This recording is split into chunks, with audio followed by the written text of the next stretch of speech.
I mean, you're my band leader, so I already knew that you were amazing. You blew me away. I gotta admit, it felt pretty damn good to be up there again. Matter of fact, I am feeling pretty damn good about a lot of things lately.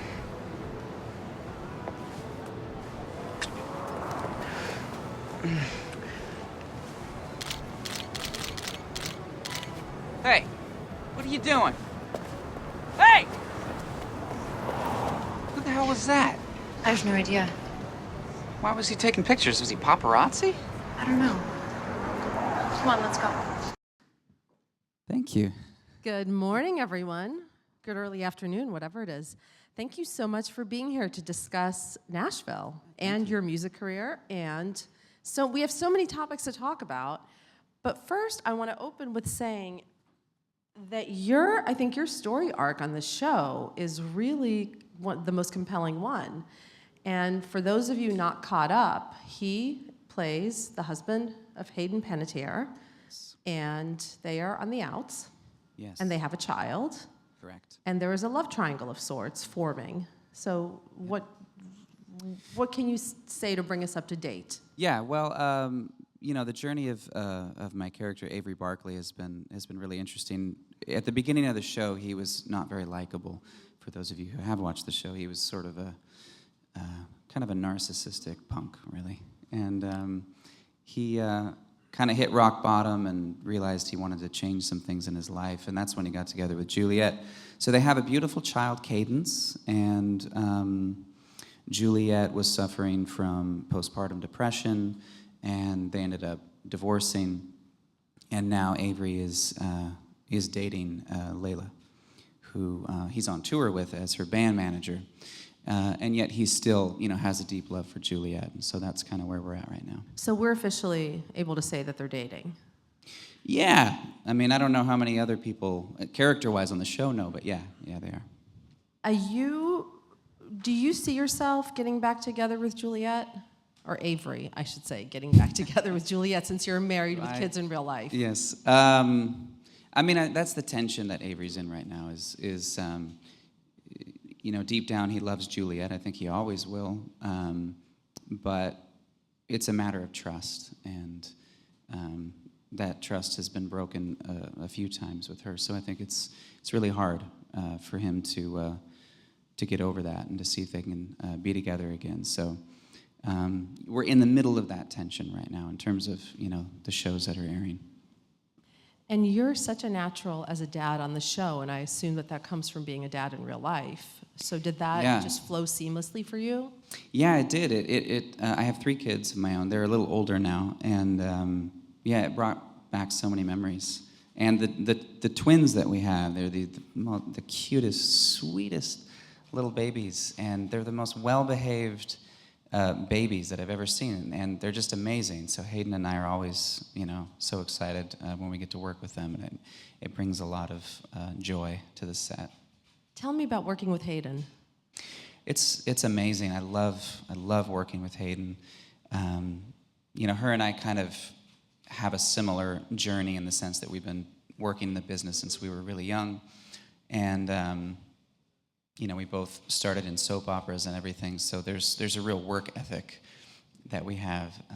And so when we, come to the set, we're very focused, and she's just, she's a hoot, she's got a great sense of humor, and she's so much fun, but she's also extremely focused and quite brilliant at what she does. And, she really elevates every scene that she's in. So it's been a blast for me. Did you guys instantly have chemistry and a couple-like bond, or did it take work for you? Did you guys have to go out to dinner, hang out?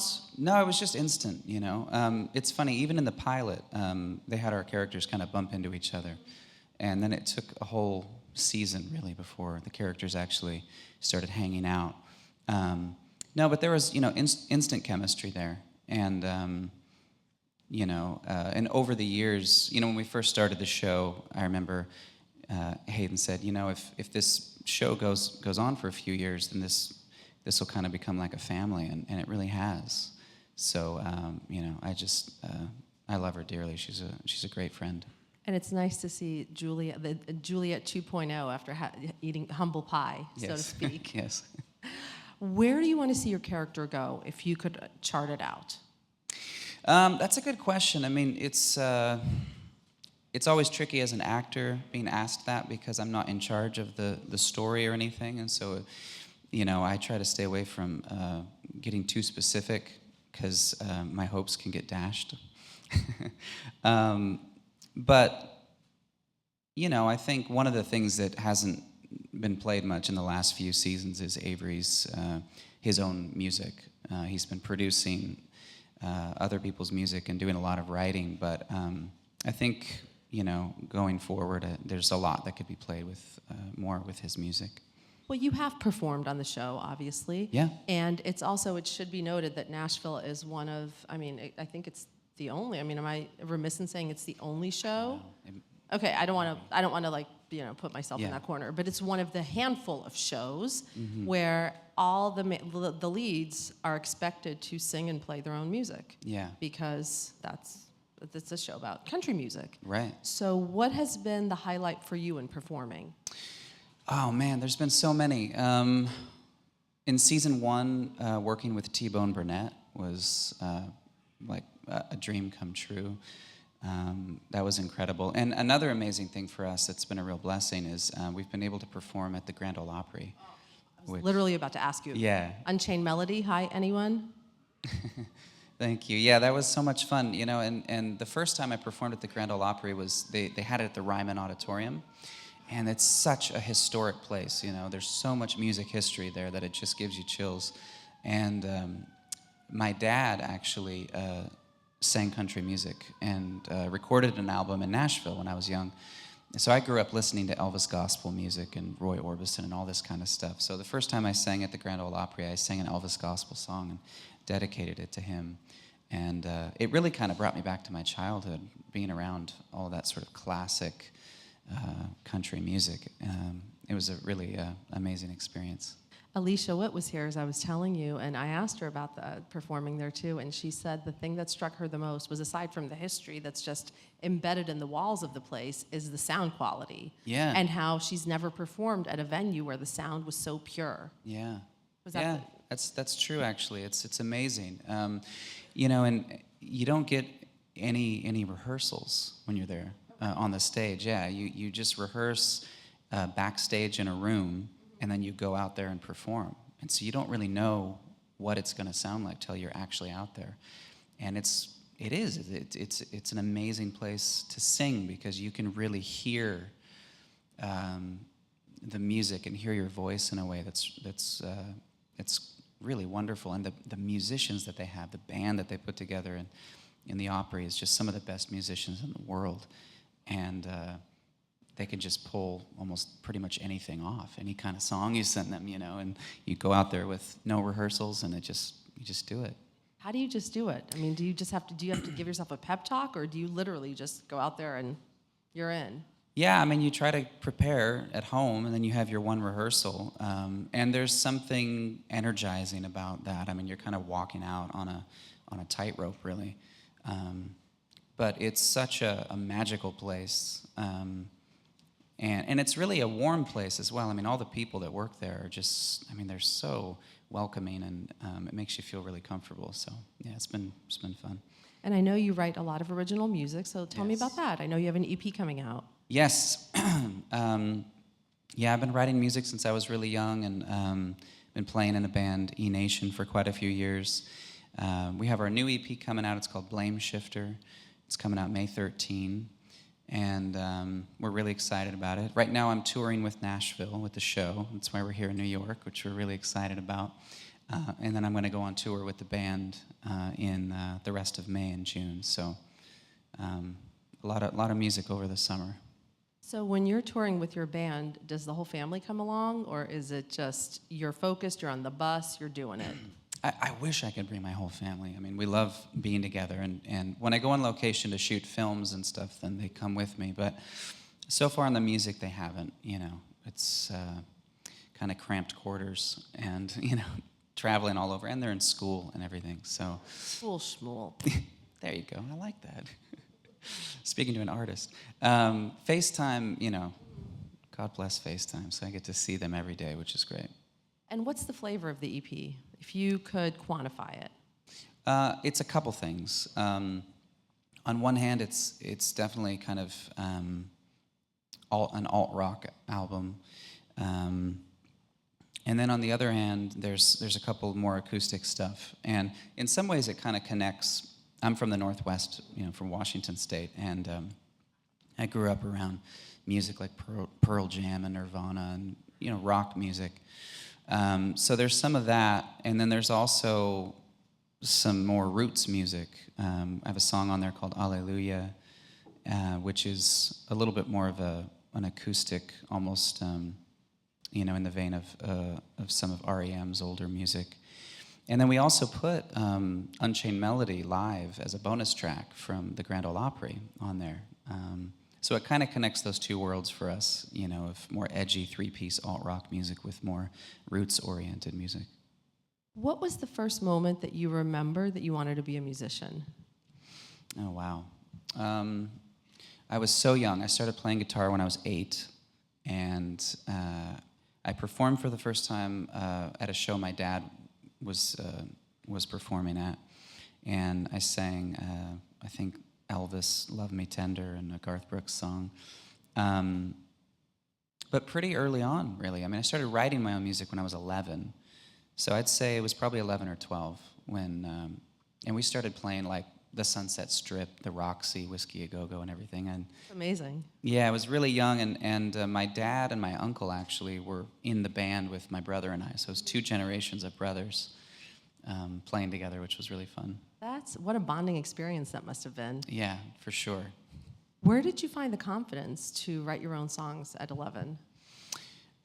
I would say it was probably from my dad, because I saw him doing it. He would write his own music and put on concerts all the time, and I would hear him rehearsing. I mean, he's a family practice doctor, that's, by day, but his love was music. So I'd hear him in our basement with, a 7-piece band rehearsing 20, classic country songs for these concerts. And, I think I was just inspired by seeing him and his love for music. And he actually had a little recording studio in our basement with like analog, 2-inch tape and everything. So my brother and I, Richard is the drummer in our band, so we started making records when we were like, 12 years old, and he was 14 or 15. And we started making home records. And so it's just something that we've done pretty much our whole lives. So when you got the script for Nashville, did it seem like the perfect confluence of everything you loved? Yeah, pretty much.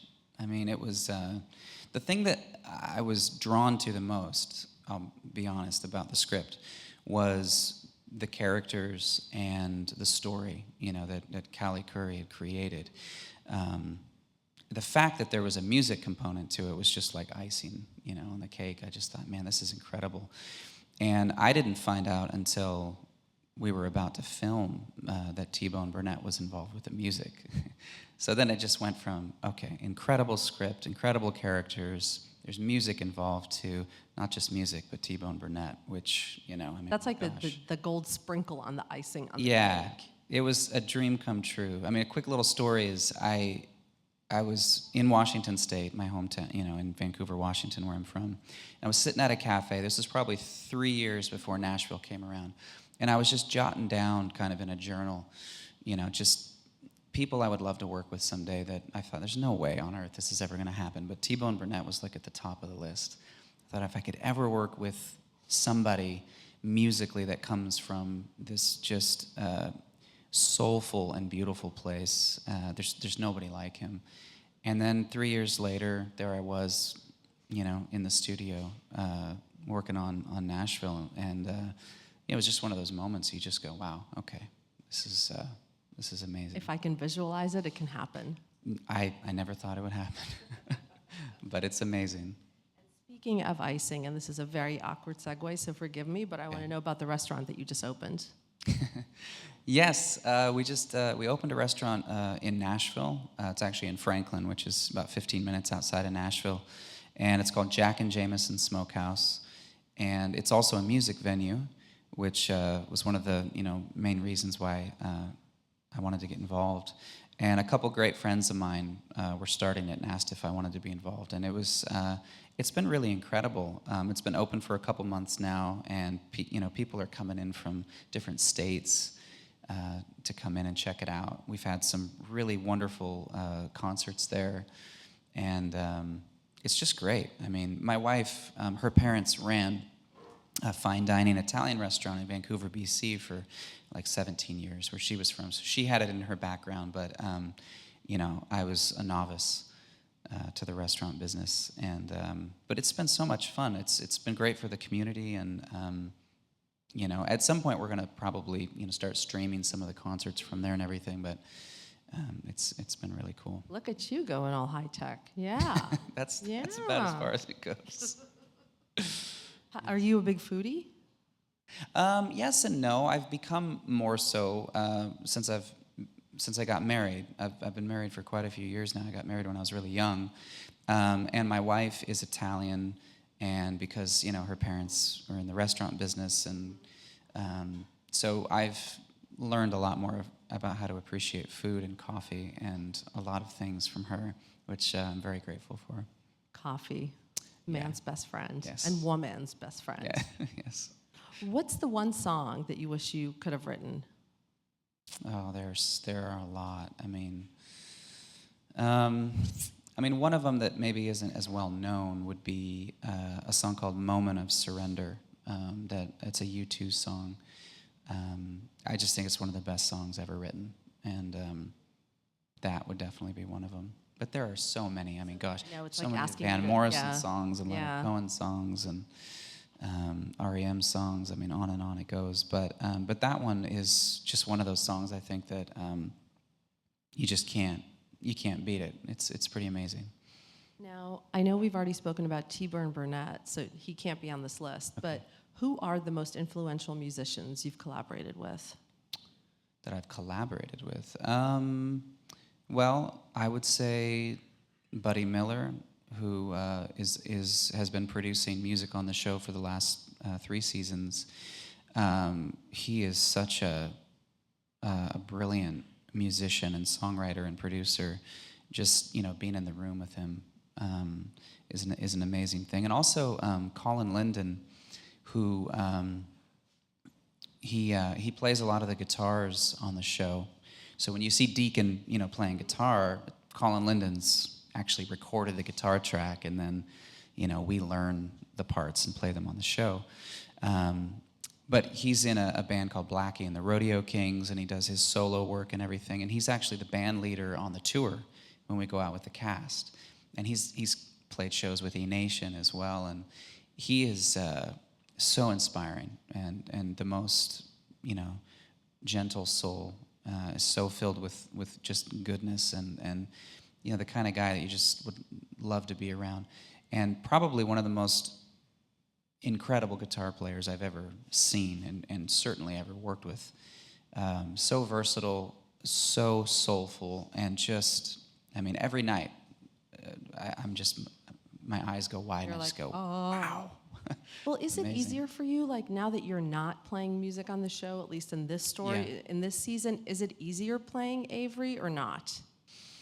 Well, it's when I'm not doing as much music on the show, it's easier schedule-wise because I don't have to record and prep as much. But I've still been playing quite a bit in terms of as a guitar player. Yeah. Well, and also on the show as like Avery would be backing Layla up in her song, so I'd have to learn all the guitar parts and the harmonies and everything. So it's still been a decent amount of work. But when I'm not doing as much music on the show, I'm recording my own music, and so either way, I'm kind of in the studio. So you're immersed in it either way. Yeah. What's your typical routine like? Do you record at home? Do you go to a studio? For my own music, it depends on the project. I don't really record at home much right now. I write most everything at home, but there's a couple different studios. We've been working with an amazing producer, Greg Archilla, on the last 2 records that we've made, and we've recorded kind of all over town really at different studios. So, there's so many amazing studios in Nashville, and Wait, what? yeah, I'm everywhere confused. you Is go. Nashville like a music town or something? Yeah, pretty much in everyone's house. There's So you live there full time now? Yeah. Yeah, I've been there ever since the pilot got picked up. I didn't really want to be away from my family, so we just decided to move there. And Does the whole cast hang out? yeah, I mean, it's the schedules are pretty intense, and it's funny. I don't actually see some of the people very much if our storylines don't intersect. Like this season, I have barely worked with Chip, with Charles Eston, and so I've really missed being able to hang out with him as much. And oftentimes on my days off, he's working, and it does get a little tricky. But we end up seeing each other, at the Opry or around town, and certainly on tour. It's a bonding experience. I'm sure it Yes. is. And is Connie Britton all that and a bag of chips? Oh, she's amazing. She's amazing. She's one of those people that I don't get to see very often, and I've You guys don't barely. have. Yeah. I mean, you guys have, if anything, competing storylines because of Juliet's relationship with Raina. Yeah, and we kind of joke about it whenever we see each other. We kind of reintroduce ourselves as if we've never met, and but we finally had a scene together at Deacon and Raina's wedding when Avery was having a panic attack, which was fun. But I wish, I would have been able to work with her a lot more because I think she's amazing. Well, we're going to put it out into the universe right now that they need to. Maybe you can be on her tour. There you go. Like, not Juliet. Juliet doesn't deserve you. She shouldn't. I can't comment on that. Enough of that already. And now on to the audience, please. Hey, Jonathan. How's it going? Good, thank you. I actually listened to your music back in my high school days, so I want to thank cool. you for all the music that you've done in the past few years. Thank you so much. So my question to you is, between working on the show and with your band, does your sound or style of music change at all? Yeah, I mean, it's, we grew up, the music that I've been doing, before the show is a little bit more, alternative rock, kind of indie rock. But working on Nashville over the last 4 years, it's exposed us to some more roots-oriented music. And so some of that is, naturally starting to creep in to some of the music, which has been really fun. And you can't help, but be inspired and influenced by the people you work with. And when I get to perform at the Opry, for instance, I tend to look for music that means a lot to me but also kind of fits that environment. So for instance, I'll find there's a song called Love Rescue Me by U2. Oh, that is a great song. Yeah, and it's so it's kind of a rock song, but it's also gospel and blues. And I've been able to sing some Peter Gabriel music. I even did a Pearl Jam song at the Opry. So it's kind of bringing the kind of music that I love into that atmosphere and still honoring what the music tradition of the Opry is, but also finding that in some maybe, more untraditional places. So, but yeah, and some of the future albums that haven't been released yet, and I've already been recording some of that, there's some more roots-oriented music that's going to come out. Hi, how are you? Hi, good, My thanks. question is, those of us who pre-ordered the Blame Shifter EP and Yes. the DVD, Yes. when will we get that through the Pledge Music campaign? Very soon. I don't know the exact date, but we just received the inventory of Blame Shifter ourselves, so that's in. The live DVD is being printed right now, so it's in process, but it will be very soon, which I'm really excited for you to be able to see the live DVD, because it's like 20 songs from a show that we did in Nashville, and we're really excited about it. Yeah. Why does Enation never play in New York? We've played in New York over the last few years. Rochester? Downtown. Okay, well. It's been a couple years since we've played downtown. And now you're making me go to Philly. It's just, honestly, it's just the parking. It's really difficult. We'll leave it to the tour manager. Last question here, please. Hi, thanks for coming. Thank you. I love you on Nashville. Love you in my all-time guilty pleasure movie, Havana Nights, Dirty Dancing 2. Thank you for that Thank you. riveting performance. You've been talking a lot about musical influences and Yeah. musical collaborations. In your notebook that you're sketching dream collaborators, do you Yeah. have any male or female actor that you would love to collaborate with or work with in the future? Oh, for sure. Yeah, there's a long list. Ever since I was probably around 14 years old, I saw a film by Jim Sheridan, an incredible director, called In the Name of the Father. And the performance by Daniel Day-Lewis just blew my mind, really. And so ever since then, he's been my favorite actor. So, you know, he would be, I think, the sort of pinnacle to work with him. Also, you know, obviously Anthony Hopkins. There's so many. I mean, I was a personal, you know, highlight for me. It was working with Al Pacino in Insomnia, and that was a really incredible experience. And yeah, and directing wise, really, I think Jim Sheridan would be at the top of the list for me. Yeah. And when can we see Nashville? Wednesday nights On ABC at 10 Eastern. Thank you so much for Awesome. being Thank here, you so Jonathan. much.